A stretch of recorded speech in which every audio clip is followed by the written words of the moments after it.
Hello everyone, welcome back to my channel. Thank you so much for watching. My name is Dr. Ritu Dayma and I really hope कि आप सभी बिल्कुल स्वस्थ हैं अपने घर पर। आज जो मैं वीडियो आप लोगों के लिए लेकर आई हूँ वो ऑर्गेनल ऑफ मेडिसिन की ही वीडियो है, लेकिन जो ऑलरेडी हम टॉपिक कर रहे हैं, दो डिसिमिलर डिजीजेस जब बॉडी में मिलते हैं उससे थोड़ा सा अलग है, क्योंकि ये एक डाउट वीडियो है। एक सब्सक्राइबर ने, एक व्यूअर ने मुझे ये डाउट भी नहीं, उन्होंने एक एडिशनल वीडियो के लिए डिमांड किया। ऑलरेडी जो हम अफॉरिज्म नंबर 22 पढ़ चुके हैं उसका 6th एडिशन में कैसे अफॉरिज्म में क्या चेंजेस हैं या फुटनोट में किस तरह की लैंग्वेज लिखी है, तो she was not able to get it, तो इसलिए उन्होंने कहा कि 22nd अफॉरिज्म का 6th एडिशन में शेयर कर लूं।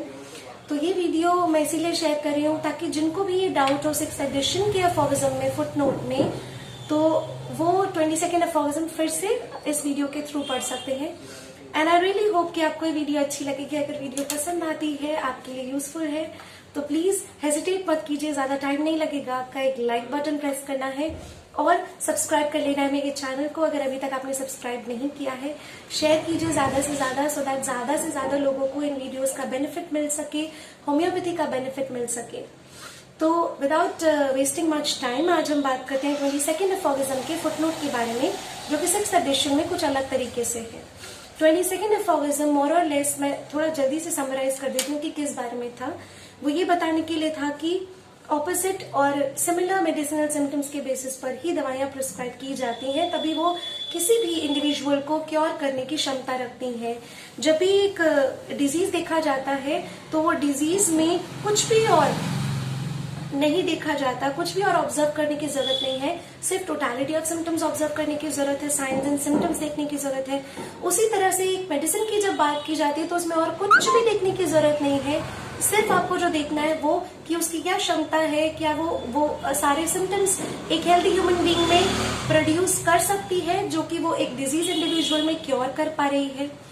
तो इसी तरीके से ऑन द अदर हैंड जब टोटलिटी ऑफ द सिम्टम्स को क्योर करना चाहते हैं तो आपके लिए ऐसी मेडिसिन सिलेक्ट करनी जरूरी है जो कि रेडिली, सर्टेनली और परमानेंटली रिमूव करे डिजीज को और आपकी डिजीज को हेल्थ में, आपकी बॉडी को हेल्थ में ट्रांसफॉर्म कर दे, चेंज कर दे बाय सिमिलर या फिर ऑपोजिट मेडिसिनल सिम्टम्स। तो ये बात की थी हमने इन दोनों के बारे में। फुटनोट बताता है हमें एलोपैथिक मेथड ऑफ सिस्टम के बारे में। तो फुटनोट में क्या लिखा हुआ है अब हम ये बात करते हैं। The remaining portion of this footnote has entirely been rewritten in the 6th edition as follows. This procedure plays as I have shown elsewhere. Now Dr. Samuel Hahnemann is saying कि ये जो प्रोसीजर है, कौन सा procedure? Allopathic procedure. As I've shown elsewhere, an irresponsible murder is gained with the life of the patient by means of dangerous, violent medicines. तो ये कई बार दिखा चुकी हैं डॉक्टर हानेमन कि ये एक इररिस्पॉन्सिबली, बिना किसी जिम्मेदारी के खेले जाने वाली एक गेम की तरह हो गया है। किसी व्यक्ति की जान के साथ, एक पेशेंट के, एक मरीज की जान के साथ खेला जाने वाला गेम जैसा हो गया है, जो कि किस तरह से खेला जाता है? डेंजरस वायलेंट मेडिसिन्स के द्वारा खेला जाता है, जिनके एक्शन अननोन है and which are chosen on mere conjectures and given in large and frequent doses. उन वायलेंट मेडिसिन्स को कैसे चुना जाता है? उनको चुना जाता है सिर्फ मेयर कंजेक्चर्स। कंजेक्चर्स मतलब होता है कि आधी नॉलेज, अननोन कोई चीज या आधी नॉलेज होने के बाद आप कोई किसी कंक्लूजन पे, किसी निष्कर्ष पर आ जाते हैं, तो सिर्फ उनके बेसिस पर आप बड़ी बड़ी frequent doses, heroic large doses दे देते हैं पेशेंट को। Again by means of painful operations के द्वारा, intended to lead the disease to other regions. आप क्या करते हैं? आप मंशा ऐसी रहती है कि एक जगह से निकल जाएगा तो किसी और जगह पर नहीं फैलेगा, पर वो एक जगह से निकल जाता है तो भी वो दूसरे रीजन्स ऑफ बॉडी में चला जाता है। And taking the strength and vital juices of the patient, उस पूरे व्यक्ति की आप स्ट्रेंथ खींच लेते हैं और वाइटल जूसेस उस पेशेंट के निकाल लेते हैं through evacuation, above and below, ऊपर नीचे से सारा इवैक्यूएट कर करके, खींच के सारे हेल्दी सिक्रीशंस जो हैं वो सारे वाइटल जूसेस निकाल लिए जाते हैं। स्वेट और सलाइवेशन, चाहे वो स्वेट हो चाहे वो सलाइवेशन हो, but especially those squandering the irreplaceable blood। और कई बार तो इररिप्लेसेबल ब्लड को, जो आप जिसको रिप्लेस नहीं कर सकते, ऐसे खून को स्क्वांडर किया जाता है, दैट मीन्स वेस्ट किया जाता है, as is done by the reasoning routine practices, जो कि ये इनका एक रूटीन प्रैक्टिस हो गया। यूज ब्लाइंडली एंड रिलेंटलेसली, बिल्कुल अंधों की तरह ये इस्तेमाल किया जाता है। Usually with the pretext that the physician should imitate, और दिमाग में पहले से क्या रहता है कि जो फिजिशियन है उसको इमिटेट करना है, कॉपी करना है। क्या कॉपी करना है? Further the sick nature and its effort to help itself without considering how irrational it is. ये पहले से दिमाग में बैठा होता है कि हमें कॉपी करना है, फर्दर जो सिक इंडिविजुअल्स जो है उनको भी इसी तरह से ट्रीट करना है, और कोई एफर्ट ज्यादा नहीं लगाने हैं फिजिशियन को। लेकिन ये कंसिडर नहीं करते कि ये कितना इरैशनल है, कितना इनजस्टिस है, बिल्कुल न्याय नहीं है। To imitate and further these very imperfect mostly inappropriate efforts, क्या करना इनजस्टिस है, इरैशनल है, टू इमिटेट कॉपी करना, और फर्दर इन्हीं चीजों को बहुत इम्परफेक्ट तरीके से पेश करना, मोस्टली इनएप्रोप्रिएट एफर्ट्स शो करना, instinctive unintelligent vital energy which is implanted in our organism. किसके प्रति किया जाता है? जो हमारा अनइंटेलिजेंट इंस्टिंक्टिव वाइटल फोर्स है, जो कि हर एक लिविंग ऑर्गेनिज्म के अंदर इम्प्लांट किया गया है, उसके प्रति ये सब इनएप्रोप्रिएट एफर्ट्स लगाए जाते हैं।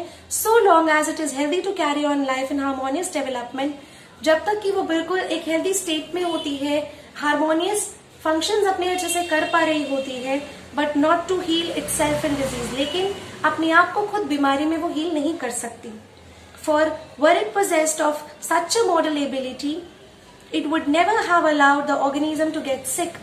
अगर वो इस तरह से हार्मोनियस और हेल्दी रहे तो वो कभी किसी इंडिविजुअल को बीमार पड़ने ही ना दे। कौन? Vital force. When made ill by noxious agents, जब उसको इस तरह के noxious agents, इस तरह की large heavy heroic doses दे दिए जाते हैं, उसको बीमार उनसे किया जाता है, तो लाइफ प्रिंसिपल कुछ भी नहीं कर सकता। किसके अलावा? अपना डिप्रेशन एक्सप्रेस करने के अलावा कुछ नहीं कर सकता। अपना डिप्रेशन कैसे वाइटल फोर्स एक्सप्रेस करती है? Cause by the disturbance of the regularity of its life by symptoms. तो जो डिस्टर्बेंस क्रिएट होता है ना, एक रेगुलर हार्मोनियस वे में चलने वाली वाइटल फोर्स के अंदर एक डिस्टर्बेंस होता है।